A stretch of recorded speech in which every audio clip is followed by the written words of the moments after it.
شادی کے 3 سال بعد بھی میرے شوہر مجھے اپنے پرانے گھر نہیں لے کر گئے تھے۔ ایک دن وہ جلدی میں اپنا بٹوا گھر بھول گئے، جس میں ایک پرانی چابی اور ایک پرچی تھی جس پر اس گھر کا پتہ درج تھا۔ میں چھپ کر اس پتے پر پہنچی اور جیسے ہی وہ چابی لگا کر دروازہ کھولا تو اندر کا منظر دیکھ کر میرے پیروں تلے سے زمین نکل گئی، کیونکہ میری زندگی کا ہر دن ایک انتہائی خوبصورت اور پرسکون خواب کی طرح گزر رہا تھا، جس میں دکھ، تکلیف یا کسی بھی قسم کی پریشانی کا کوئی نام و نشان تک موجود نہیں تھا۔ میرا نام مہوش ہے اور میری پرورش ایک ایسے گھرانے میں ہوئی جہاں مجھے ہر قسم کی آزادی اور خود مختاری دی گئی تھی۔ میری سوچ ہمیشہ سے روایتی لڑکیوں سے بہت مختلف رہی ہے۔ میں نے اپنی زندگی کے مقاصد کو ہمیشہ اپنی ذات، اپنے سکون اور اپنی مرضی کے تابع رکھا ہے۔ میں ایک مصورہ ہوں اور رنگوں سے میرا رشتہ میری سانسوں جتنا ہی گہرا اور پرانا ہے۔ میرے لیے میرا کینوس میری وہ دنیا ہے جہاں میں اپنی مرضی کے رنگ بھرتی ہوں، اور مجھے اپنے اس فن کی تخلیق کے لیے ایک انتہائی گہرے سکون، خاموشی اور تنہائی کی ضرورت ہوتی ہے۔ میں گھنٹوں اپنے کمرے میں بند رہ کر ان رنگوں کے ساتھ باتیں کرتی ہوں، اور مجھے اس دوران کسی بھی قسم کی مداخلت یا شور و غل بالکل بھی پسند نہیں ہے۔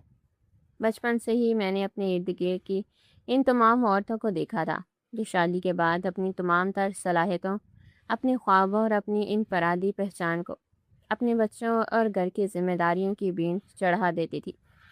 ان کی زندگیاں صرف اور صرف اپنے بچوں کی پرورش، ان کی بیماریوں، ان کے مدرسے اور ان کی ضروریات کے گرد گھومنے لگتی تھی، اور وہ خود کہیں بہت پیچھے رہ جاتی تھی۔ مجھے اس روایتی اور تھکا دینے والے طرز زندگی سے شدید خوف آتا تھا۔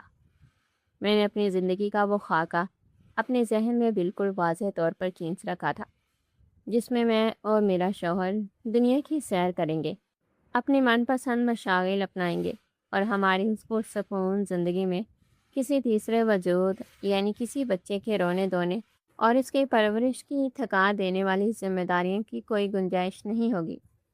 میرے والدین میری اس شرط اور میری سوچ پر انتہائی پریشان رہتے تھے۔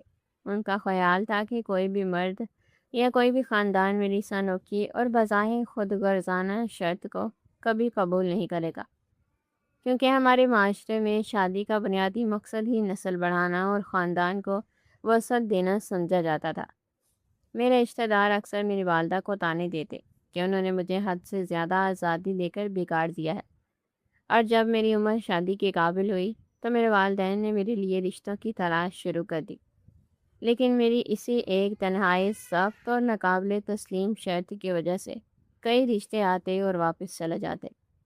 میں نے کبھی بھی اپنے والدین کے دباؤ یا معاشرے کی باتوں کی پرواہ نہیں کی اور اپنے اس فیصلے پر چٹان کی طرح قائم رہی۔ لیکن پھر میری اس تنہا اور بظاہر نامکمل سی زندگی میں تیمور کا داخلہ ہوا۔ تیمور میرے والد کے ایک پرانے دوست کا بیٹا تھا جو کئی سال بیرون ملک تعلیم اور تجارتی معاملات کے سلسلے میں گزارنے کے بعد واپس لوٹا تھا۔ وہ ایک انتہائی سلجھا ہوا، پروکار اور بے حد نرم دل انسان تھا۔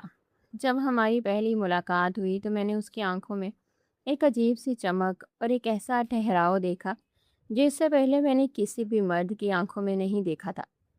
میں نے کسی بھی قسم کی تمہید باندھے بغیر انتہائی دو ٹوک اور واضح الفاظ میں اپنی وہ شرط اس کے سامنے رکھ دی۔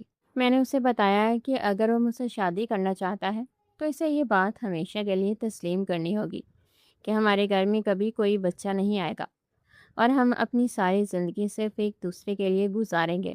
مجھے امید تھی کہ وہ بھی دیگر مردوں کی طرح میری اس بات پر حیران ہوگا، غصہ کرے گا اور اس رشتے سے انکار کر دے گا، لیکن میری توقعات اور میرے تمام تر اندازوں کے بالکل برعکس تیمور کے چہرے پر ایک انتہائی پرسکون اور دلکش مسکراہٹ ابھری۔ اس نے میری اس شرط کو نہ صرف پوری دلی رضامندی سے قبول کیا، بلکہ اس نے مجھ سے یہ وعدہ بھی کیا کہ وہ کبھی بھی مجھ سے اس حوالے سے کوئی دباؤ نہیں ڈالے گا، اور وہ بھی میری طرح ایک پرسکون اور بچوں کی ذمہ داریوں سے آزاد زندگی گزارنا چاہتا ہے۔ اس نے مجھے یقین دلایا کہ وہ میری مصوری اور میرے فن کی عزت کرتا ہے، اور وہ کبھی بھی میری اس تخلیقی آزادی کے راستے میں کوئی دیوار نہیں کھڑی کرے گا۔ اس کی اس بات نے اور اس کے اس قدر بالغ اور سلجھے ہوئے رویے نے میرے دل میں اس کے لیے ایک انتہائی گہرا احترام اور محبت پیدا کر دی، اور یوں ہماری شادی انتہائی شاندار اور پرشکوہ انداز میں انجام پائی۔ شادی کے بعد میری زندگی واقعی ایک جنت کا نمونہ بن گئی۔ تیمور ایک مثالی اور بے عیب شوہر ثابت ہوا۔ وہ میری ہر چھوٹی بڑی خواہش کا بے حد خیال رکھتا تھا۔ اس کا کاروبار شہر کے مختلف حصوں میں پھیلا ہوا تھا، اور وہ ہیروں اور قیمتی پتھروں کی تجارت کرتا تھا، جس کی وجہ سے وہ سارا دن انتہائی مصروف رہتا تھا۔ لیکن وہ اپنی اس تمام تر تھکاوٹ اور مصروفیات کو کبھی بھی ہمارے رشتے کے درمیان نہیں لاتا تھا۔ وہ جب بھی گھر لوٹتا تو اس کے چہرے پر وہی پرانی مسکراہٹ اور وہی محبت بری چمک ہوتی تھی جو میں نے ہماری پہلی ملاقات میں دیکھی تھی۔ وہ اکثر میرے لیے انتہائی قیمتی تحائف لاتا۔ ہم تعطیلات کے دوران دور دراز کے پرفضا مقامات کی سیر کو جاتے۔ وہ مجھے دنیا کے مختلف ممالک کے ان عجائب گھروں میں لے کر جاتا، جہاں میں گھنٹوں پرانی اور عظیم الشان تصاویر کو دیکھتی رہتی، اور وہ انتہائی صبر اور محبت کے ساتھ میرے ساتھ کھڑا رہتا۔ ہماری اس عظیم الشان حویلی میں صرف اور صرف ہماری محبت اور اس کے کہکہوں کی گونج سنائی دیتی تھی۔ وہ جو بچوں کا جو شور اور ان کی جو ذمہ داریاں ناپسند تھی، وہ ہمارے گھر کی ان اونچی اور مضبوط دیواروں سے مکمل طور پر باہر تھی۔ میں نے اپنی کینوس پر ہمیشہ ان رنگوں کو بکھیرا تھا جو آزادی اور خود مختاری کی علامت سمجھے جاتے تھے۔ میری مصوری کی نمائشیں شہر کے بڑے بڑے عجائب گھروں میں منعقد ہوتی تھی، اور تیمور ہمیشہ میرے شانہ بشانہ کھڑا ہو کر میری کامیابیوں پر فخر محسوس کرتا تھا۔ اس نے میری سہولت کے لیے ہماری حویلی کے بالائی حصے میں ایک انتہائی کشادہ اور روشن کمرہ مکمل طور پر میری مصوری کے لیے مختص کر دیا تھا، جہاں شیشے کی بڑی بڑی کھڑکیاں تھیں جن سے سورج کی روشنی سیدھی میرے کینوس پر پڑتی تھی، اور اس کمرے میں میرے علاوہ کسی کو بھی جانے کی اجازت نہیں تھی۔ اور تیمور اس بات کا خاص خیال رکھتا تھا کہ جب میں وہاں کام کر رہی ہوں تو گھر کا کوئی بھی ملازم وہاں جا کر مجھے تنگ نہ کرے۔ اس کے اس حد درجہ توجہ اور میری ذات کے لیے اس کے اس احترام نے میرے اندر کے ہر اس ڈر کو ختم کر دیا تھا جو شادی سے پہلے میرے دل میں موجود تھا۔ میں جانتی تھی کہ دنیا میں ایسے مرد بہت کم ہوتے ہیں جو اپنی بیوی کی مرضی اور اس کی آزادی کو اپنی انا پر ترجیح دیں، اور تیمور یقیناً ان گنے چنے مردوں میں سے ایک تھا۔ ہمارا دن عموماً بہت ہی پرسکون انداز میں گزرتا تھا۔ صبح کے وقت ہم دونوں مل کر باغ میں چائے پیتے، اور پھر وہ اپنے کام کے سلسلے میں روانہ ہو جاتا۔ میں سارا دن اپنے رنگوں کے ساتھ گزارتی، اور شام کے وقت جب وہ واپس آتا تو ہم دونوں ایک ساتھ رات کا کھانا کھاتے، اور پھر کئی گھنٹے تک ایک دوسرے سے دن بھر کی باتیں بانٹتے۔ وہ مجھے اپنے تجارتی معاملات کے بارے میں بتاتا، اور میں اسے اپنی نئی تخلیقات دکھاتی۔ وہ میرے ہر فنکاری کی انتہائی باریک بینی سی تعریف کرتا، اور بعض اوقات مجھے مشورے بھی دیتا۔ اس کی شخصیت کا کوئی بھی پہلو ایسا نہیں تھا جسے میں چھپا ہوا یا پر اسرار کہہ سکوں۔ وہ ایک کھلی کتاب کی طرح تھا جس کے ہر صفحے پر صرف اور صرف میری محبت اور میری عزت لکھی ہوئی تھی۔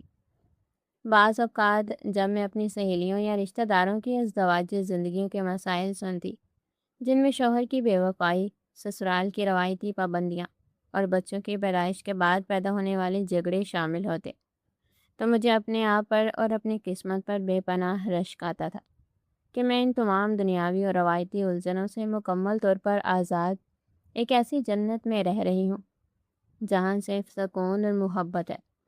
تیمور کبھی بھی مجھ سے کسی بچے کی خواہش کا اظہار نہیں کرتا تھا، اور نہ ہی کبھی اس نے اپنے خاندان والوں کی باتوں کو مجھ تک پہنچنے دیا تھا۔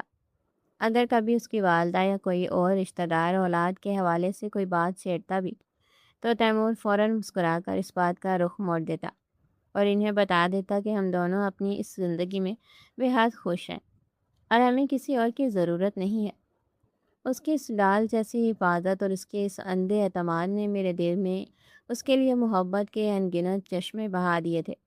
مجھے بعض اوقات اس بات پر شدید حیرت بھی ہوتی تھی کہ کوئی انسان اس قدر مکمل اور خامیوں سے پاک کیسے ہو سکتا ہے۔ تیمور کی شخصیت میں مجھے کبھی کوئی ایسا پہلو نظر نہیں آیا جس پر میں شک کر سکوں یا جو مجھے پریشان کرے۔ وہ اپنے روزمرہ کے معاملات میں انتہائی منظم تھا۔ اس کے کپڑے، اس کی اشیاء اور اس کے تمام کام ایک خاص ترتیب سے ہوتے تھے۔ وہ مجھ سے کوئی بات نہیں چھپاتا تھا۔ اس کا رابطہ کرنے والا آلہ، اس کی تجارتی دستاویزات اور اس کے تمام معاملات میری نظروں کے سامنے ہوتے تھے۔ ہماری اس مثالی ازدواجی زندگی کو کئی سال گزر چکے تھے، اور ان سالوں میں ہمارے درمیان محبت اور اعتماد کی جڑیں اس قدر گہری ہو چکی تھی کہ مجھے اس کے بغیر اپنی زندگی کا ایک لمحہ بھی ادھورا اور بے معنی محسوس ہوتا تھا۔ میں اکثر راتوں کو جب وہ گہری نیند سو رہا ہوتا تو اس کے پرسکون چہرے کو دیکھ کر اپنے رب کا شکر ادا کرتی کہ اس نے مجھے ایک ایسا جیون ساتھی دیا ہے جس نے میری زندگی کی ہر شرط کو اپنایا ہے، اور میری اس بے اولاد زندگی کو اپنی محبت سے اس قدر بھر دیا کہ مجھے کبھی کسی کمی کا احساس ہی نہیں ہوا۔ مئی کے اس مہینے میں موسم رفتہ رفتہ گرمی کی طرف مائل ہو رہا تھا، لیکن صبح کے وقت ایک انتہائی خنک اور فرحت بخش ہوا چلتی تھی جو دل کو ایک عجیب سا سکون دیتی تھی۔ 20 مئی 2026 کی وہ صبح بھی میرے زندگی کی ان بے شمار پرسکون اور معمول کی صبح جیسی ہی ایک صبح تھی جب میں اپنی عادت کے مطابق جلدی بیدار ہو گئی تھی۔ سورج کی سنہری کرنیں ہمارے کمرے کے ان باری اور ریشمی پردوں سے چھن کر اندر آ رہی تھی، اور کمرے کی فضا میں ایک انتہائی دھیمی اور میٹھی سی خوشبو پھیلی ہوئی تھی جو تیمور کے اس خاص عطر کی تھی جو وہ اکثر استعمال کرتا تھا۔ تیمور اس وقت غسل خانے میں موجود تھا، اور اس کے نہانے کے پانی کی گرتی ہوئی مدھم آواز مجھے سنائی دے رہی تھی۔ آج اسے کسی انتہائی اہم اور بڑے تجارتی اجلاس میں شرکت کے لیے شہر کے ایک بڑے ہوٹل میں جانا تھا۔ اس نے رات کو ہی مجھے بتایا تھا کہ یہ اجلاس اس کے کاروبار کے لیے انتہائی اہمیت کا حامل ہے، اور وہ اس کے لیے بے حد پرجوش ہے۔ میں نے اپنے بستر سے اٹھ کر کھڑکی کے پردے ہٹائے اور باہر باغ کے اس انتہائی خوبصورت اور سرسبز منظر کو دیکھنے لگی جہاں مالی پودوں کو پانی دے رہا تھا، اور پرندوں کی چہچہاہٹ اور صبح کی خاموشی کو ایک انتہائی مسحور کن موسیقی بخش رہی تھی۔ میں نے سوچا کہ آج چونکہ تیمور کا اتنا اہم دن ہے تو کیوں نہ میں آج اس کے کپڑے خود تیار کروں۔ ویسے تو گھر میں استری کرنے اور کپڑے تیار کرنے کے لیے خادمائیں موجود تھی۔ تیمور بھی اپنے کپڑوں کے معاملے میں خود کفیل تھا، لیکن بعض اوقات جب انسان کسی سے بے پناہ محبت کرتا ہے تو اس کے چھوٹے چھوٹے کام اپنے ہاتھوں سے کرنے میں ایک عجیب سی روحانی خوشی اور اطمینان محسوس ہوتا ہے۔ میں نے خادموں کو آواز دے کر ناشتہ میز پر لگانے کا حکم دیا اور خود تیمور کے اس مخصوص اور کشادہ لباس خانے کی طرف چلی گئی جہاں اس کے تمام قیمتی اور مہنگے کپڑے انتہائی سلیقے سے لٹکے ہوئے تھے۔ اس نے رات کو ہی اپنا وہ انتہائی پسندیدہ اور قیمتی سیاہ رنگ کا لباس نکال کر ایک طرف رکھ دیا تھا جو وہ آج کے اس خاص اجلاس میں پہننے والا تھا۔ میں نے اس لباس کو انتہائی محبت اور احتیاط کے ساتھ اپنے ہاتھوں میں اٹھایا۔ اس لباس کے کپڑے کی بنت اتنی ملائم اور نفیس تھی کہ وہ انگلیوں سے پھسلتا ہوا محسوس ہو رہا تھا۔ میں اس لباس کو لے کر اپنی کمرے کے اس حصے میں آ گئی جہاں استری کرنے کی خاص میز رکھی ہوئی تھی۔ میں نے استری کا تار لگایا اور اس کے گرم ہونے کا انتظار کرنے لگی۔ میرے ہونٹوں پر ایک انتہائی مدھم اور خوشگوار سی مسکراہٹ تھی، اور میں تیمور کے اس اجلاس کی کامیابی کے بارے میں سوچ رہی تھی۔ جب استری مناسب حد تک گرم ہو گئی تو میں نے اس لباس کی قمیض کو میز پر انتہائی سلیقے سے بچھایا اور اس کی سلوٹیں دور کرنے لگی۔ اس طرح کے کپڑے پر رگڑنے کی وہ مخصوص اور دھیمی آواز کمرے کے اس پرسکون ماحول میں گونج رہی تھی۔ میں نے قمیض کو انتہائی نفاست سے استری کر کے ایک لٹکانے والی چیز پر لٹکا دیا اور پھر اس کی اس سیاہ رنگ کی پتلون کو میز پر رکھا۔ پتلون کو استری کرنے کے لیے میں نے اسے بالکل سیدھا کیا اور اس کے کناروں کو ملانے لگی۔ میرے ہاتھ اس پتلون کی دائیں جانب والی جیب پر پڑا تو مجھے اس کے اندر کسی ٹھوس اور چھوٹی سی چیز کا احساس ہوا۔ میں نے سوچا کہ شاید تیمور رات کو اپنے کچھ سکے یا کوئی معمولی چیز اس جیب میں بھول گیا ہے۔ میں نے اپنی استری کو ایک طرف رکھا اور اس جیب کے اندر اپنا ہاتھ ڈالا تاکہ اس چیز کو باہر نکال سکوں کہ وہ استری کی گرمی سے خراب نہ ہو جائے یا کپڑے کو نقصان نہ پہنچائے۔ جیسے ہی میں نے اپنی انگلیاں اس جیب کے اندر ڈالی اور اس ٹھوس چیز کو پکڑ کر باہر نکالا تو میرے ہاتھ سے وہ چیز پھسل کر بالکل سیدھی اس میز کے ساتھ لگے ہوئے فرش پر جا گری، اور اس کے گرنے سے پیدا ہونے والی وہ چھن کی انتہائی تیز اور واضح آواز اس کمرے کے سناٹے کو چیرتی ہوئی میرے کانوں سے ٹکرائی۔ میں نے فوراً نیچے جھک کر دیکھا تو وہ کوئی سکہ یا کوئی معمولی چیز نہیں تھی، بلکہ وہ ایک انتہائی خاص، منفرد اور عجیب و غریب قسم کی چابی تھی، جو ہمارے گھر کے کسی دروازے یا کسی بھی الماری کی چابی سے بالکل مختلف اور بڑی تھی، جس کی بناوٹ دیکھ کر میری آنکھوں میں ایک شدید حیرت اور تجسس بھر گیا، کیونکہ میں نے آج تک تیمور کے پاس ایسی کوئی چابی نہیں دیکھی تھی، اور وہ چابی وہاں فرش پر پڑی میرے وجود میں ہزاروں سوالات کو جنم دے رہی تھی۔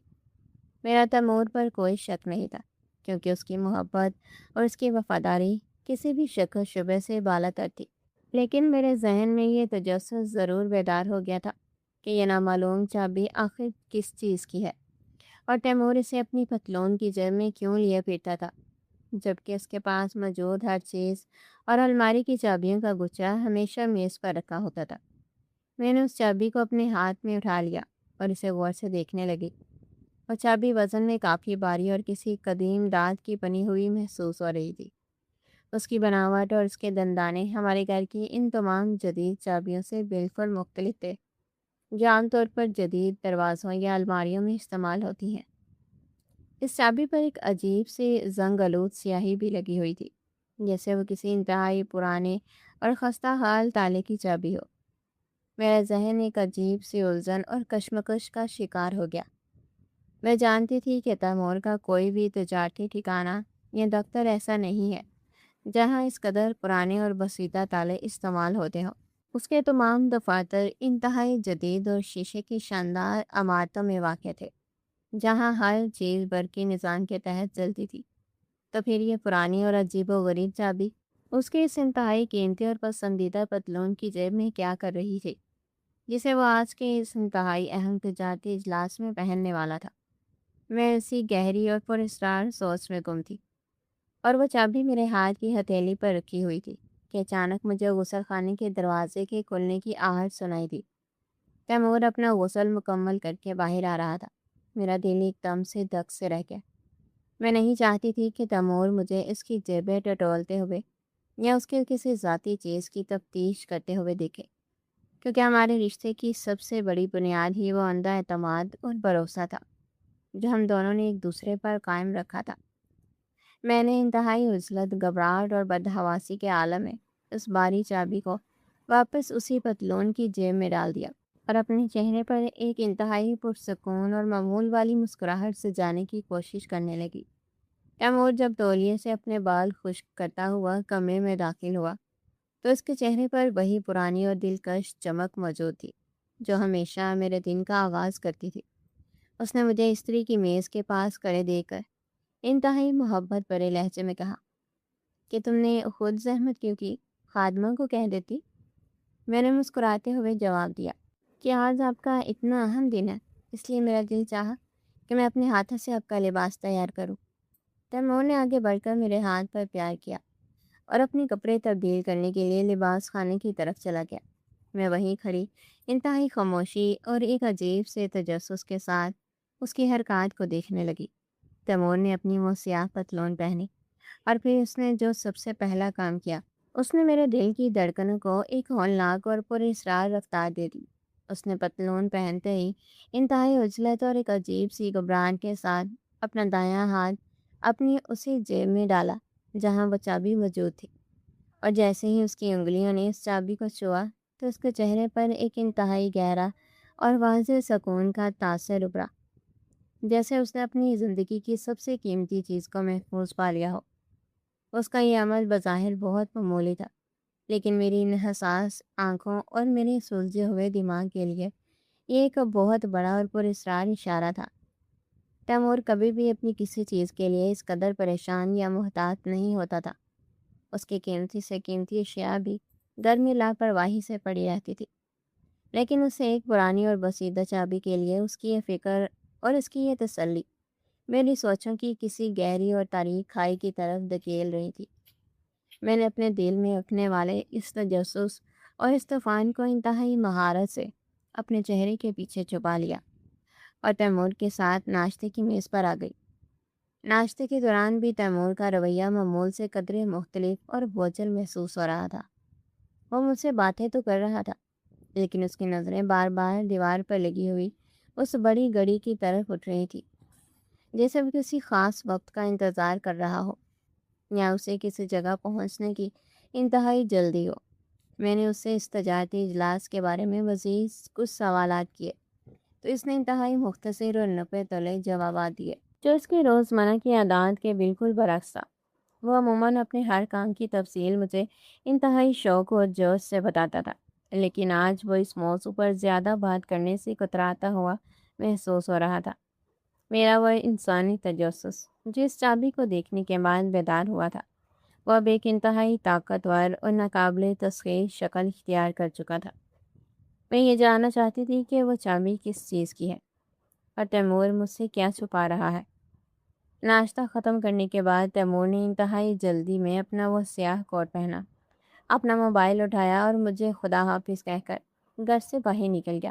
اس کے جانے کے بعد وہ پوری حویلی مجھے کسی پراسرار اور خاموش پہیلی کی طرح لگنے لگی۔ میرا دل مسلسل اس چابی اور تیمور کی اس عجیب سی گھبراہٹ کے گرد گھوم رہا تھا۔ میں نے اپنے آپ کو بہت سمجھانے کی کوشش کی کہ مجھے تیمور پر شک نہیں کرنا چاہیے۔ وہ میرا شوہر ہے اور اس نے آج تک مجھ سے کوئی بات نہیں چھپائی۔ ہو سکتا ہے کہ وہ چابی اس کے کسی نئے تجارتی منصوبے کی ہو، یا شاید اس نے میرے لیے کوئی نیا اور شاندار مصوری کا اسٹوڈیو خریدا ہو اور وہ مجھے کسی خاص دن پر حیران کرنا چاہتا ہو۔ میرے دل نے مجھے یہ تمام خوبصورت اور مثبت دلائل دے دیے، لیکن میری وہ چھٹے حص جو ایک عورت کے اندر انتہائی گہرائی میں موجود ہوتی ہے، وہ مجھے مسلسل خبردار کر رہی تھی کہ اس چابی کے پیچھے کوئی ایسا راز ہے جو میری اس پرسکون مثالی زندگی کو مکمل طور پر تبدیل کر سکتا ہے۔ میرا وہ تجسس اس قدر بڑھ چکا تھا کہ اب میرے لیے گھر میں خاموشی سے بیٹھنا اور اس کے واپس آنے کا انتظار کرنا مکمل طور پر ناممکن ہو گیا تھا۔ میں نے ایک انتہائی خطرناک اور اپنے اصولوں کے بالکل خلاف فیصلہ کیا۔ میں نے فیصلہ کیا کہ آج میں چھپ کر تیمور کا پیچھا کروں گی اور خود اپنی آنکھوں سے دیکھوں گی کہ وہ اس تجارتی اجلاس میں جاتا ہے یا کسی اور پراسرار منزل کی طرف۔ میں نے انتہائی جلدی میں اپنے کپڑے تبدیل کیے اور ایک لمبی سی چادر اوڑھ لی تاکہ وہ اگر مجھے راستے میں کہیں دیکھ بھی لے تو پہچان نہ سکے۔ میں نے اپنی سواری کی چابی اٹھائی اور انتہائی تیزی سے حویلی سے باہر نکل آئی۔ تیمور کو گئے ہوئے ابھی مشکل سے 10 منٹ ہی گزرے تھے اور میں جانتی تھی کہ وہ شہر کی اس مرکزی سڑک سے ہی گزرے گا یہ اس بڑے ہوٹل کی طرف جاتی ہے۔ میں نے اپنی سواری کو انتہائی مہارت اور احتیاط کے ساتھ مرکزی سڑک پر ڈال دیا اور میری نظریں مسلسل آگے چلنے والی سواریوں میں تیمور کی اس مخصوص اور بڑی سواری کو تلاش کر رہی تھی۔ شہر کا وہ وقت انتہائی رش اور چہل پہل والا ہوتا ہے۔ ہر طرف سواریوں کی لمبی قطاریں اور لوگوں کا ہجوم ہوتا تھا، جس کی وجہ سے مجھے تیمور کی سواری کو ڈھونڈنے میں قدرے مشکل پیش آ رہی تھی۔ لیکن پھر اچانک ایک چوراہے پر مجھے اس کی وہ جانی پہچانی سواری نظر آ گئی جو اشارے پر رکی ہوئی تھی۔ میرے دل کی دھڑکن ایک دم سے تیز ہو گئی۔ میں نے اپنی سواری کو اس کی سواری کے کچھ فاصلے پر روکا تھا تاکہ اس کی نظر مجھ پر نہ پڑ سکے۔ اشارہ کھولتے ہی اس کی سواری نے آگے کی طرف سفر شروع کیا اور میں نے بھی ایک انتہائی محتاط فاصلہ برقرار رکھتے ہوئے اس کا پیچھا کرنا شروع کر دیا۔ میرا دل اس وقت کسی مجرم کی طرح دھڑک رہا تھا۔ مجھے اپنے آپ پر غصہ بھی آ رہا تھا اور شرمندگی بھی محسوس ہو رہی تھی کہ میں اس انسان کا پیچھا کر رہی ہوں جس نے مجھ پر اپنی زندگی کا ہر راز کھولا ہوا ہے اور جس نے مجھ پر ہمیشہ اندھا اعتبار کیا ہے۔ لیکن میری وہ بے قراری اور اس چابی کا وہ پراسرار خیال مجھے رکنے نہیں دے رہا تھا۔ تیمور کی سواری شہر کی ان مصروف اور چوڑی سڑکوں پر دوڑ رہی تھی اور اس کا رخ اس بڑے ہوٹل کی طرف ہی تھا جہاں اس کا وہ تجارتی اجلاس ہونا تھا۔ میرے دل میں ایک ہلکا سا سکون اور اطمینان پیدا ہونا شروع ہو گیا کہ شاید میرا وہ شک اور میرا وہ تجسس مکمل طور پر بے بنیاد اور میری اپنی سوچ کا خلل تھا۔ تیمور واقعی اپنے کام سے جا رہا ہے اور وہ چابی یقیناً کسی معمولی چیز کی ہی ہوگی۔ میں نے سوچا کہ میں یہاں سے اپنی سواری کو واپس حویلی کی طرف موڑ لوں اور اپنی اس بے وقوفانہ حرکت پر گھر جا کر خود کو ملامت کروں۔ لیکن اس سے پہلے کہ میں اپنی سواری کا رخ موڑتی، تیمور کی سواری نے اچانک اس سڑک سے بائیں جانب ایک ایسے راستے پر موڑ کاٹ لیا جو اس ہوٹل کی طرف نہیں جاتا تھا، بلکہ وہ راستہ شہر کے اس پرانے اور خستہ حال مضافاتی علاقے کی طرف جاتا تھا، جہاں صرف کچھ پرانے کارخانے اور ویران عمارتیں موجود تھیں۔ میرا وہ سکون جو کچھ لمحے پہلے میرے دل میں پیدا ہوا تھا، وہ ایک ہی جھٹکے میں مکمل طور پر غائب ہو گیا، اور اس کی جگہ ایک انتہائی گہرے خوف اور شدید تجسس نے لے لی۔ تیمور کا اس طرف جانا مکمل طور پر ناقابل فہم تھا، کیونکہ اس علاقے میں اس کا کوئی تجارتی دفتر یا کوئی جاننے والا موجود نہیں تھا۔ تو پھر وہ اپنا اتنا اہم تجارتی اجلاس چھوڑ کر اس ویران اور پرانے علاقے کی طرف کیوں جا رہا تھا؟ میں نے اپنی سواری کی رفتار کو تھوڑا سا کم کیا اور انتہائی احتیاط کے ساتھ اس کے پیچھے اس مضافاتی راستے پر مڑ گئی۔ جیسے جیسے ہم شہر کی اس چمکدار اور خوبصورت دنیا سے دور ہو رہے تھے، سڑک کی حالت انتہائی خراب اور گرد آلود ہوتی جا رہی تھی۔ دونوں طرف پرانی اور خستہ حال عمارتوں کے ڈھانچے کھڑے تھے، اور وہاں انسانوں کی موجودگی نہ ہونے کے برابر تھی۔ وہ علاقہ کسی لاوارث اور بھوت بنگلے کا منظر پیش کر رہا تھا۔ میری سواری کے ٹائروں کے نیچے آنے والے پتھروں کی آواز اس سناٹے میں انتہائی واضح محسوس ہو رہی تھی۔ میرا دل اب اتنی زور زور سے دھڑک رہا تھا کہ مجھے اپنا سانس لینا بھی مشکل لگ رہا تھا۔ میرے دماغ میں کئی قسم کے بھیانک اور ہولناک خیالات ابھرنا شروع ہو گئے تھے کہ شاید تیمور کسی مصیبت میں پھنس گیا ہے، یا شاید اسے کسی نے بلیک میل کر کے یہاں بلایا ہے۔ میں نے اپنا موبائل فون نکال کر اسے فون کرنے کا سوچا، لیکن میں اس راز کی تہہ تک خود پہنچنا چاہتی تھی، اس لیے میں نے موبائل واپس رکھ دیا۔ تیمور کی سواری اس گرد آلود راستے پر مسلسل چلتی جا رہی تھی، اور پھر وہ ایک انتہائی سنسان اور ویران علاقے میں واقع ایک خستہ حال اور پرانے کوارٹر کے سامنے جا کر رک گئی۔ وہ کوارٹر بظاہر کسی پرانے کارخانے کا حصہ لگ رہا تھا جو سالوں سے بند پڑا تھا۔ اس کی دیواروں کا رنگ اڑ چکا تھا، اور اس کا وہ لوہے کا دروازہ زنگ سے مکمل طور پر گل چکا تھا۔ اس کے ارد گرد گھاس پھوس اور جھاڑیاں لگی ہوئی تھی، جو اس جگہ کی ویرانی اور پر اسراریت میں مزید اضافہ کر رہی تھی۔ میں نے اپنی سواری کو اس کوارٹر سے کافی فاصلے پر ایک پرانی دیوار کے پیچھے اس طرح روکا کہ میں وہاں سے تیمور کی ہر حرکت کو واضح طور پر دیکھ سکوں، لیکن وہ مجھے دیکھ نہ پائے۔ میں نے اپنی سواری کا انجن بند کیا اور انتہائی خاموشی اور بدحواسی کے ساتھ اپنی نشست پر بیٹھ کر سامنے کا منظر دیکھنے لگی۔ تیمور اپنی سواری سے باہر نکلا۔ اس نے اپنا وہ سیاہ اور قیمتی کوٹ اتار کر سواری کی اگلی نشست پر رکھ دیا تھا، اور وہ صرف قمیض اور پتلون میں ملبوس تھا۔ اس نے سواری کا دروازہ بند کیا اور انتہائی محتاط اور چوکنی نظروں سے اپنی دائیں اور بائیں طرف دیکھا، جیسے وہ اس بات کی تسلی کر رہا ہو کہ کوئی اس کا پیچھا تو نہیں کر رہا، اور کوئی اسے اس ویران جگہ پر دیکھ تو نہیں رہا۔ اس کی اس چوری چھپے اور مجرمانہ حرکات نے میرے اندر کے اس ڈر کو ایک ہولناک یقین میں بدل دیا کہ وہ یقیناً کوئی ایسا بہت بڑا اور بھیانک کام کر رہا ہے جسے وہ مجھ سے اور اس پوری دنیا سے چھپانا چاہتا ہے۔ میری وہ مثالی دنیا اور وہ میرا پرسکون خواب جو میں نے پچھلے کئی سالوں سے اپنی آنکھوں میں سجا رکھا تھا، وہ اب کسی شیشے کی طرح میرے پیروں تلے بکھرتا ہوا محسوس ہو رہا تھا۔ تیمور نے اپنی نظروں کی تسلی کرنے کے بعد انتہائی جلدی اور عجلت کے ساتھ اپنی اسی پتلون کی جیب میں ہاتھ ڈالا اور اس میں سے وہی پرانی باری اور بسیدہ چابی نکالی جو میں نے صبح اس کے کمرے میں دیکھی تھی۔ اس چابی کو دیکھ کر میرے دماغ میں ایک قیامت خیز دھماکہ ہوا اور میری آنکھوں کے سامنے ایک لمحے کے لیے اندھیرا چھا گیا۔ وہ چابی کسی نئے اسٹوڈیو کی نہیں تھی، بلکہ وہ اس ویران غلیظ اور آسیب زدہ کوارٹر کی اس زنگ آلود دروازے کی تھی۔ تیمور انتہائی تیز اور لمبے قدموں کے ساتھ چلتا ہوا اس کوارٹر کے دروازے تک پہنچا۔ اس نے وہ بائی چابی اس دروازے کے پرانے تالے میں ڈالی اور اسے گھمایا۔ تالے کے کھلنے کی وہ انتہائی تیز اور کھرچنے والی آواز اس ویرانے کے سناٹے میں ایک دلدوز گونج کی طرح ابھری۔ تیمور نے دروازے کو ہلکا سا دھکا دیا اور وہ دروازہ پر اسرار چرچراہٹ کے ساتھ اندر کی طرف کھل گیا۔ تیمور نے ایک بار پھر پیچھے مڑ کر دیکھا اور پھر انتہائی تیزی کے ساتھ اس تاریک اور ویران کوارٹر کے اندر داخل ہو گیا اور دروازہ اندر سے بند کر لیا۔ میرے اعصاب مکمل طور پر جواب دے چکے تھے۔ میرا سارا وجود سردیوں کی کسی یخ بستہ رات کی طرح کانپ رہا تھا اور میرے ماتھے پر پسینے کے موٹے موٹے قطرے چمک رہے تھے۔ مجھے سمجھ نہیں آ رہا تھا کہ میں کیا کروں۔ میں واپس چلی جاؤں اور اس ہولناک راز کو ہمیشہ کے لیے دفن کر دوں، یا میں اس دروازے تک جا کر اپنے سندھی محبت اور اس ٹوٹتے ہوئے یقین کا تماشا خود اپنی آنکھوں سے دیکھوں۔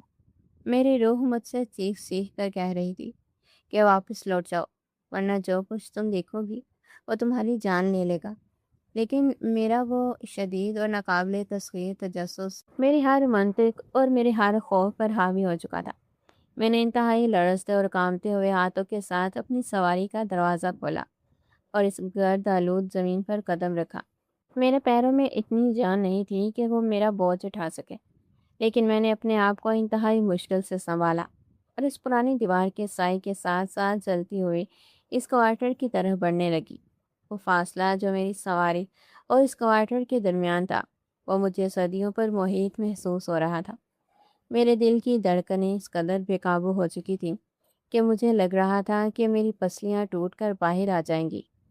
میں انتہائی خاموش اور دبے قدموں کے ساتھ اس زنگ آلود دروازے تک پہنچی۔ تیمور نے دروازہ اندر سے تو بند کر لیا تھا، لیکن شاید وہ جلدی اور گھبراہٹ میں اسے پوری طرح مقفل کرنا بھول گیا تھا، اور دروازے کے دو پٹوں کے درمیان ایک انتہائی معمولی سی اور باریک سی درز باقی رہ گئی تھی، جس میں سے اس کوارٹر کے اندر کا منظر کچھ حد تک دکھائی دے سکتا تھا۔ میں نے اپنے کانپتے ہوئے اور پسینے سے لت پت ہاتھوں کو اس دروازے کی کھردری اور زنگ آلود سطح پر رکھا اور انتہائی احتیاط، دہشت اور ہولناک بدحواسی کے عالم میں اپنی دائیں آنکھ کو اس باریک سی درز کے بالکل قریب کر دیا۔ میرا سانس میرے حلق میں اٹک چکا تھا اور میں اس ہولناک سچائی کا سامنا کرنے کے لیے اپنی جان مٹھی میں لیے ہوئے تھی۔ میں نے اپنی آنکھ کو اس قدر درز کے ساتھ لگایا اور جیسے ہی میری نظر اس تاریک اور ویران کوارٹر کے اندر کے منظر پر پڑی تو میرے ہوش مکمل طور پر اڑ گئے اور میرا دماغ کسی قیامت خیز زلزلے کی طرح ہل کر رہ گیا۔ میں نے اپنی آنکھ کو اس باریک اور زنگلو درز کے ساتھ لگایا اور اندر جھانکنے کی کوشش کی۔ اس ویران اور خستہ حال کوارٹر کے اندر باہر کی تیز اور چمکدار دھوپ کے بالکل برعکس ایک انتہائی پراسرار، مدھم اور عجیب سی روشنی پھیلی ہوئی تھی، جو شاید چھت کے کسی ٹوٹے ہوئے حصے سے اندر داخل ہو رہی تھی۔ وہ جگہ کسی پرانے اور متربع کارخانے کا کوئی بھولا ہوا کمرہ لگ رہی تھی۔ اس کی دیواروں کا رنگ اڑ چکا تھا اور چھت پر مکڑیوں کے انتہائی بڑے اور گھنے جالے بنے ہوئے تھے، لیکن میری نظریں اس کمرے کی خستہ حالی یا اس کی ویرانی پر نہیں رکی، بلکہ میری ان پھٹی ہوئی اور دہشت زدہ آنکھوں نے اس کمرے کے عین وسط میں جو منظر دیکھا، اس نے میرے پورے وجود کو ایک ہی لمحے میں کسی برفانی مجسمے کی طرح منجمد کر کے رکھ دیا۔ میری وہ تمام تر سوچیں، میرے وہ تمام تر اندازے اور وہ میرے تمام تر شکوک و شبہات جو میں پورے راستے میں اپنے دماغ میں بنتی اور بگاڑتی آ رہی تھی، وہ سب کے سب ایک ہی جھٹکے میں خاک میں مل گئے تھے، کیونکہ وہ منظر میری سوچ اور میرے تصور کی آخری حدوں سے بھی کہیں زیادہ عجیب، ہولناک اور ناقابل فہم تھا۔ وہاں نہ تو کسی دوسرے کاروبار کا کوئی سامان موجود تھا، نہ کوئی خفیہ خزانہ چھپایا گیا تھا، اور نہ ہی کوئی ایسی عورت یا کوئی ایسا غلیظ اور شرمناک کھیل ہو رہا تھا جس کا شک کوئی بھی بیوی اپنے شوہر پر کر سکتی ہے، بلکہ وہاں کا وہ منظر ایک انتہائی مختلف اور میرے ہوش اڑا دینے والی حقیقت کی عکاسی کر رہا تھا۔ میں نے اس درس کو جو کچھ دیکھا، اس نے میری روح کو چیر کر رکھ دیا اور میرے قدموں کے نیچے سے وہ زمین مکمل طور پر کھینچ لی جس پر میں نے اپنی اس مثالی اور پرسکون زندگی کی بنیاد رکھی تھی۔ میں اس دروازے کی اس درز پر اپنی آنکھیں جمائے کھڑی تھی اور میرے اندر ایک ایسا خوفناک اور قیامت خیز طوفان برپا ہو چکا تھا جس کا کوئی کنارہ مجھے نظر نہیں آ رہا تھا۔ وہ منظر اتنا حیران کن اور میری اس تمام تر دنیا کے بالکل الٹ تھا جس میں آج تک سانس لے رہی تھی۔ میری وہ سانسیں جو میں نے اپنی چھاتی میں روک رکھی تھی، وہ اب انتہائی تیزی اور بے ترتیبی سے چلنے لگی تھی، اور مجھے ایسا محسوس ہو رہا تھا کہ جیسے میرے دماغ کی کوئی رگ کسی بھی لمحے پھٹ جائے گی، کیونکہ اس ویران اور لاوارث سمجھے جانے والے کوارٹر کے اندر ایک ایسی دنیا بات تھی جس کا میرے شوہر تیمور کی اس شاندار اور پروقار زندگی سے دور دور تک کوئی واسطہ یا کوئی تعلق نہیں بنتا تھا۔ میں نے انتہائی بدحواسی اور دیوانگی کے عالم میں اپنی آنکھیں مس لی تاکہ یہ یقین کر سکوں کہ میں کوئی بیانہ خواب نہیں دیکھ رہی، بلکہ یہ سب کچھ ایک ٹھوس اور زندہ حقیقت ہے جو میرے سامنے موجود ہے۔ اس ویران اور خستہ حال کوارٹر کے اندر کی دنیا باہر کی غلاظت اور تباہی سے بالکل مختلف اور متضاد تھی۔ اس کوارٹر کے اندر ایک انتہائی جدید، چمکدار اور اعلیٰ ترین طبی سہولیات سے آراستہ ایک ایسا کمرہ موجود تھا جو کسی بھی بڑے اور مہنگے ترین شفا خانے کے انتہائی نگہداشت والے حصے سے کسی صورت کم نہیں تھا۔ اس کمرے کی دیواروں پر انتہائی سفید اور جراثیم سے پاک چمکدار تختیاں لگی ہوئی تھیں اور چھت پر انتہائی تیز اور دودھیا روشنیاں نصب تھی۔ وہ اس کمرے کے ہر کونے کو دن کے اجالے کی طرح روشن کر رہی تھی۔ وہاں ہر طرف انتہائی پیچیدہ، مہنگے اور جدید ترین برقی اور طبی آلات رکھے ہوئے تھے جن کی مخصوص اور دھیمی آوازیں اس کمرے کے پرسکون ماحول میں گونج رہی تھی۔ ان آلات پر چلنے والی وہ سرخ اور سبز لکیریں کسی انسان کی دھڑکن اور اس کی سانسوں کی گواہی دے رہی تھی، لیکن میری نظریں ان تمام آلات اور اس شاندار کمرے سے ہٹ کر اس کمرے کے بالکل عین وسط میں رکھے ہوئے اس انتہائی جدید اور خودکار طبی بستر پر جا کر جم گئی، جس پر ایک انتہائی معصوم، پیاری اور فرشتوں جیسی 10 یا 12 سال کی بچی بے حس و حرکت لیٹی ہوئی تھی۔ اس بچی کا چہرہ انتہائی زرد اور سفید تھا اور اس کی آنکھیں مکمل طور پر بند تھیں۔ اس کے معصوم و نازک جسم کے ساتھ کئی قسم کی نلکیاں اور تاریں جڑی ہوئی تھیں جو ان بڑے اور پیچیدہ آلات کے ساتھ منسلک تھیں، اور وہ آلات اس بچی کی سانسوں کو ایک انتہائی گہری اور طویل غشی کی حالت میں بھی بحال رکھے ہوئے تھے۔ وہ بچی ایک ایسی گہری نیند میں سو رہی تھی جس کے جاگنے کا کوئی وقت یا کوئی امید بظاہر نظر نہیں آ رہی تھی، لیکن اس منظر میں جس چیز نے میری روح کو سب سے زیادہ چھلنی کیا اور میرے وجود کو ایک ہولناک لرزے کا شکار کیا، وہ میرا شوہر تیمور تھا۔ وہ تیمور جسے میں نے ہمیشہ انتہائی پربکار، مضبوط اور ایک چٹان کی طرح دیکھا تھا، وہ اس وقت اس بچی کے سرہانے فرش پر اپنے گھٹنوں کے بل بیٹھا ہوا تھا۔ اس کا وہ قیمتی لباس اور اس کا وہ غرور سب کچھ خاک میں مل چکا تھا۔ اس نے اس معصوم بچی کے اس کمزور اور زرد ہاتھوں کو اپنے دونوں ہاتھوں میں انتہائی مضبوطی اور محبت سے تھام رکھا تھا، اور وہ اس بچی کے ہاتھ کو اپنے چہرے سے لگا کر داڑیں مار مار کر اور سسکیاں لے کر اس قدر دردناک انداز میں رو رہا تھا کہ اس کے رونے کی آواز سن کر پتھر کا دل بھی پھٹ جائے۔ اس کی آنکھوں سے آنسوؤں کا ایک ایسا نہ رکنے والا سیلاب بہہ رہا تھا جس میں ایک باپ کی بے بسی، اس کا دکھ اور اس کی وہ تڑپ شامل تھی جو وہ پچھلے کئی سالوں سے اپنے سینے میں دبائے ہوئے تھا۔ وہ اس بچی کے ماتھے کو چوم رہا تھا اور انتہائی دھیمی اور روتی ہوئی آواز میں سے باتیں کر رہا تھا، جیسے وہ اسے نیند میں جگانے کی کوشش کر رہا ہو۔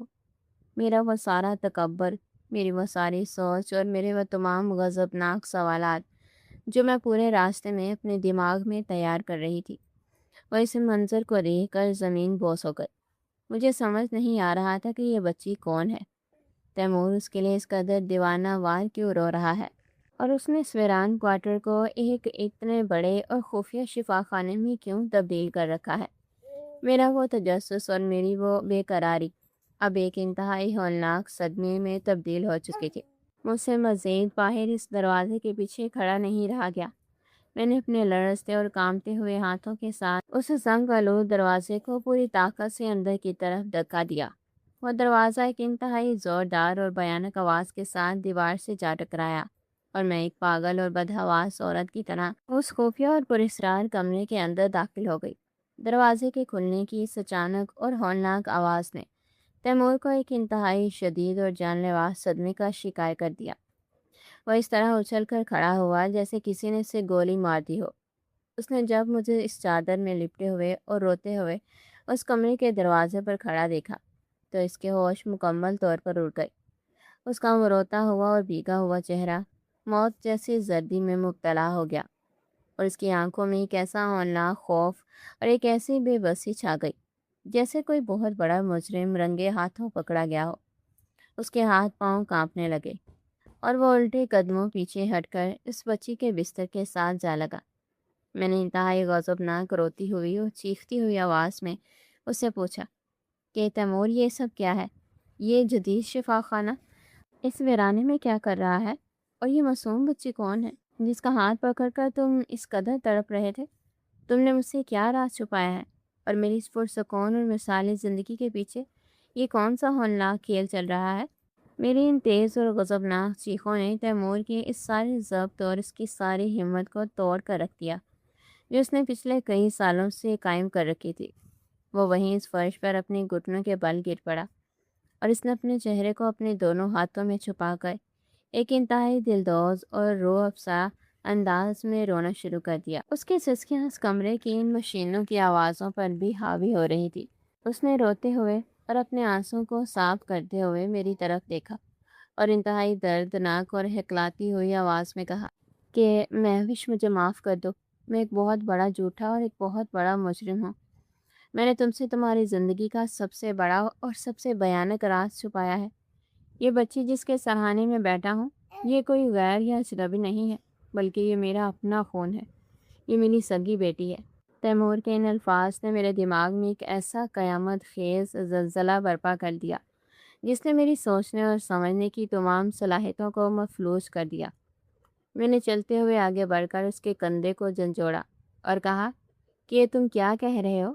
تم تو کنوارے تھے جب ہماری شادی ہوئی تھی، تو پھر یہ تمہاری بیٹی کیسے ہو سکتی ہے؟ تیمور نے روتے ہوئے اپنی بات کو جاری رکھا اور بتایا کہ تم سے ملنے اور تم سے شادی کرنے سے کئی سال پہلے جب میں بیرون ملک مقیم تھا تو میں نے وہاں ایک لڑکی سے شادی کی تھی۔ وہ میری پہلی محبت تھی اور ہماری یہ ایک ہی بیٹی تھی جس کا نام میں نے نور رکھا تھا۔ ہماری زندگی بہت خوشگوار گزر رہی تھی، لیکن پھر ایک دن ایک انتہائی ہولناک اور جان لیوا حادثے نے میری وہ ساری دنیا مجھ سے چھین لی۔ اس حادثے میں میری پہلی بیوی موقع پر ہی ہلاک ہو گئی اور میری یہ معصوم بیٹی نور اس قدر شدید زخمی ہوئی کہ اس کے سر پر لگنے والی چوٹ نے اسے ہمیشہ کے لیے اس گہری اور نہ ختم ہونے والی غشی کی حالت میں دھکیل دیا۔ معالجین نے مجھے جواب دے دیا تھا اور کہا تھا کہ یہ بچی شاید اب کبھی بھی ہوش میں نہ آ سکے اور اس کا زندہ رہنا صرف اور صرف انتہائی مہنگے اور جدید آلات کے سہارے ہی ممکن ہے۔ میں اپنی بیوی کی موت کے صدمے اور اپنی بیٹی کی اس حالت پر مکمل طور پر ٹوٹ چکا تھا۔ میں اپنی بیٹی کو اس حالت میں لے کر اس شہر میں واپس آ گیا اور میں نے اپنی ساری زندگی اس کے علاج کے لیے وقف کرنے کا فیصلہ کیا۔ لیکن پھر قدرت نے مجھے تم سے ملوایا۔ جب میں نے تمہیں پہلی بار دیکھا تو تمہاری اس خوبصورتی، تمہاری اس سادگی اور تمہاری اس پروقار انداز نے میرے اس ویران اور مردہ دل میں ایک بار پھر محبت کی شمع جلا دی۔ میں تم سے بے پناہ محبت کرنے لگا اور تمہیں اپنی زندگی کا حصہ بنانا چاہتا تھا۔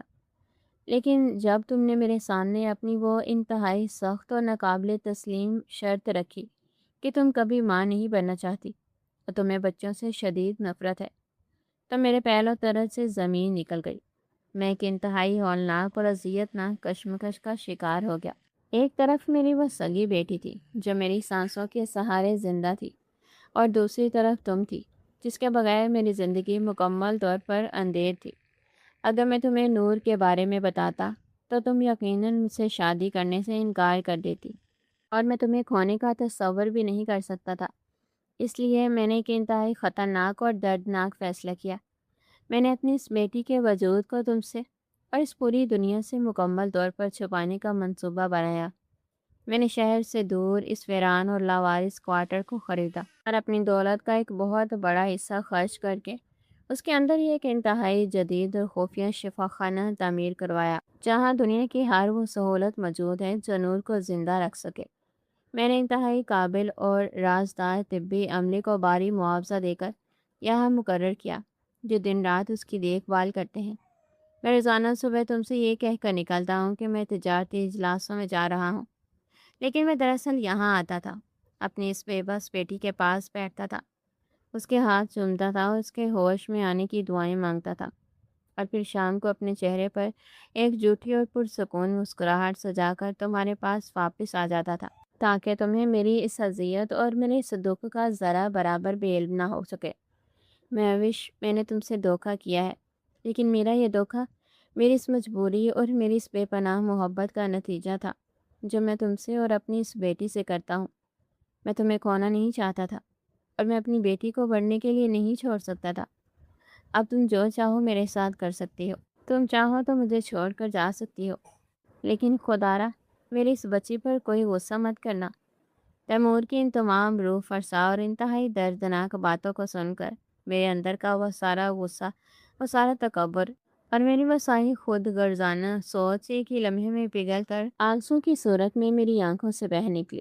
میں جس انسان کو اپنا مجرم سمجھ رہی تھی، وہ دراصل ایک عظیم اور بے بس باپ تھا، جس نے اپنی محبتوں کو بچانے کے لیے اپنی زندگی کو ایک ہولناک عذاب میں مبتلا کر رکھا تھا۔ میری وہ شرط کہ مجھے بچے نہیں چاہیے اب مجھے دنیا کی سب سے بے وقوفانہ اور سب سے ظالمانہ شرط محسوس ہو رہی تھی۔ میں نے اس معصوم بچی کی طرف دیکھا جو ان آلات کے سہارے اپنی زندگی کی جنگ لڑ رہی تھی۔ اس کا وہ زرد چہرہ اور اس کی وہ بند آنکھیں میرے دل میں ایک ایسی نامعلوم اور شدید ممتا کو بیدار کر رہی تھی جس کا احساس مجھے اپنی زندگی میں پہلے کبھی نہیں ہوا تھا۔